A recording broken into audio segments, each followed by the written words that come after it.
সালাম আলাইকুম, হ্যালো বন্ধুরা, কেমন আছেন সবাই? কানাডাতে সর্বাধিক পার্মানেন্ট রেসিডেন্ট ভিসা ইস্যু হয় এক্সপ্রেস এন্ট্রির অধীনে।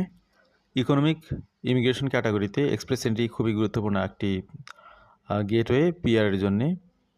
তো এক্সপ্রেস এন্ট্রিতে প্রোফাইল করলে আপনারা আপনাদের জব এক্সপিরিয়েন্স, বয়স, তারপরে আপনাদের ল্যাঙ্গুয়েজ টেস্ট সবগুলো কিন্তু মেনশন করতে হয়। বেসিক্যালি আপনি যখন প্রোফাইল করেন তখন শুধুমাত্র তথ্য শেয়ার করতে হয়, ডকুমেন্ট দিতে হয় না। সেই তথ্যের আলোকে আপনাকে যখন ইনভাইটেশন পাঠানো হয় পিআরের জন্যে, পিআরের অ্যাপ্লিকেশনের জন্যে, তখন সেই আইটিএ পাওয়ার পরে আপনার স্কোরটা যদি পর্যাপ্ত পরিমাণে হয় বা আপনার একটা স্ট্যান্ডার্ড লেভেলে হয়, যেই স্ট্যান্ডার্ড লেভেল পর্যন্ত কানাডা গভর্নমেন্ট আইটিআই আপনার এখানে ইস্যু করে। বিষয়টা যদি আমি ক্লিয়ার করি আরও, ধরুন যে 5,000 জন ব্যক্তি এখানে ইনভাইটেশনের জন্যে পুলে অ্যাপ্লিকেশন করেছেন, সেখানে 500 জন নেবে। তো 500 জন কাদেরকে নেবে? টপ স্কোরার যারা 500 তাদেরকে নেবে।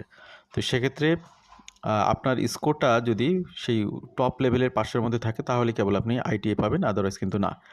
তো এখন এই টপ লেভেলে যাওয়ার জন্য আপনার যে বয়স বা এখানে যে আপনার পয়েন্টিং সিস্টেম, সেই পয়েন্টিং সিস্টেমের ক্ষেত্রে দেখা গেল যে আপনার হয়তো জব এক্সপিরিয়েন্স এখনও 2 বছর হয়নি, 1.5 বছর জব এক্সপিরিয়েন্স। তো অথবা দেখা গেল যে হয়তো 1-2 মাস পরে সেটা 2 বছর হবে। তো কানাডাতে 1 বছরের জব এক্সপিরিয়েন্স দেখানোর কারণে যে আপনার যে সিআরএস স্কোর 2 বছরের কারণে সেটা হয়তো অনেক বেড়ে যাবে, বা বেড়ে গেলে সেটাতে আপনি হয়তো আইটিএ পেতেন। তো এই জায়গাতে যে বিষয়টি আসবে সেটা হলো যে আপনি যদি মনে করেন যে আগামী 2-3 মাসের মধ্যে এটা 2 বছর কমপ্লিট হবে, তাহলে আপনি 2 বছর জব এক্সপিরিয়েন্সটা এখানে শো করতে পারেন।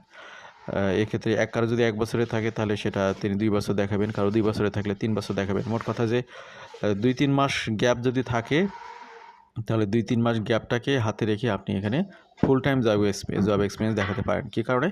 আইটিএ পাওয়ার সাথে সাথেই কিন্তু আপনার ডকুমেন্টগুলো পাঠাতে হবে না, আপনাকে 60 ডেজ বা 60 দিন সময় দেওয়া হবে। এই 60 দিনের মধ্যে আপনার সকল যে তথ্য দিয়েছিলেন সেই তথ্যের আলোকে সাপোর্টিং ডকুমেন্টগুলো দিতে হবে। তো এখন দেখা গেলো আপনি একটা জায়গাতে জব করতেছেন, সেটা হয়তোবা মার্চ মাসে আপনি আবেদন করতেছেন, আপনার জব এক্সপিরিয়েন্সটা 2 বছর কমপ্লিট হবে মে মাসে। তো এখন আপনি যদি 2 বছরটা দেখান, আপনি যদি আইটিএ পেয়ে যান, তো এখনও তো আপনার 2 বছর হয় নাই। তো তখন কী করবেন? আপনি 60 দিন হাতে যেহেতু সময় আছে, একদম যখন আপনার এটা 2 বছর পূর্ণ হবে তারপরেই আপনি আইটিএটা সাবমিট করবেন, পিআর অ্যাপ্লিকেশনটা সাবমিট করবেন।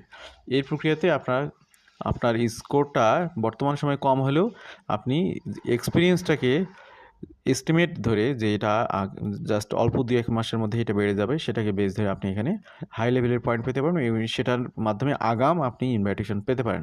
তা না হলে যেটা হবে সেটা হলো যে এখন দেখা গেলো স্কোর রেঞ্জ যেটা রয়েছে 6